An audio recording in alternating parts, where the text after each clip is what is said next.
Welcome to the Field of 68 After Dark's YouTube channel. We are going to be live every Tuesday and Thursday at 9 p.m. Eastern Time right here on YouTube and on Stadium for the entirety of the spring. I'm big into this commitment for DJ Wagner to Arkansas. I think that they needed one, bodies, and two, guys that had some level of college basketball experience. Now, putting him alongside Janelle Davis in the backcourt with Boogie Fland as kind of the guy off the bench, I think will be really interesting. One thing that I am worried about with this group is that they have a lot of guys who are going to be looking to kind of score first and set people up second. So I'll be curious to see how DJ Wagner's role with this team develops this year. But I do really like the backcourt of Nelly Davis and DJ Wagner. I know that DJ Wagner did not necessarily have the freshman year that a lot of people projected, Jeff, but I think that he had a better year than people gave him credit for. I think that he improved in some areas more than people gave him credit for. And I think that if you're getting the bounce back season where he already kind of knows what's going to be expected from him and he knows the coaching staff, I think that this is a really nice pickup for Arkansas, even though it maybe wasn't necessarily the most surprising decision that anyone made. Yeah, I mean, listen, I think DJ Wagner was overrated coming out of high school. I think we saw that last season. The expectations were probably a little too high for him. As you said, I'm not sure I love again, it's about fit. It's about fit for me more than anything else. You can accumulate as much talent as you want. But if they didn't have Reed Sheppard last season as the connector, as the ball mover, it wasn't going to work last season at Kentucky. Like I said it, Dillingham and DJ Wagner probably doesn't work in Antonio Reeves unless you have Reed Sheppard out there with them. And then it really did work. Boogie Fland's not a ball mover. Nelly Davis is not a ball mover. He's a scorer. DJ Wagner, while he averaged over 3 assists a game, and I'll give him credit for that, he's not a ball mover. Now, the good thing is Nelly can shoot the hell out of it. Boogie Fland can shoot the hell out of it. So I think you can bring on DJ Wagner in that respect, not a very good shooter, and you're fine. The question is, who is going to make decisions to make life easier for everybody else, especially the bigs? Who do you want running your team? Or is it just going to be one of those things that there really is no de facto point guard and it's just kind of everybody making plays and you're doing the good old dribble drive for John Calipari? He takes the dribble drive with him from Lexington to Fayetteville.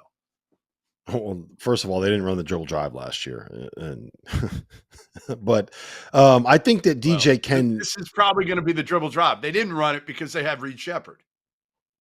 Yeah, well, we'll see what they end up running. I think that there is it could be useful. I also think Carter Knox is another guy that's probably going to be able to get a bucket. And look, here's my take on DJ Wagner is that if he wants to be able to continue to grow to the level that maybe was expected of a top 10 prospect, he probably has to figure out how to be that ball mover, creative facilitator type, because I'm not sure that he is an NBA level score first point guard if he doesn't have the jump shot, right? I think he has to find a way to be that guy. And if that means that he is the guy that sets the table for a Nelly Davis and for a Carter Knox and for a Boogie Fland and for a Big Z and for Jonas Adu, then I think that if he can kind of lean into that role, that's probably the best thing for him long term. But at the end of the day, like, look, they needed talent, they needed pieces, especially if they missed on the is it Igor Demon, the kid that committed to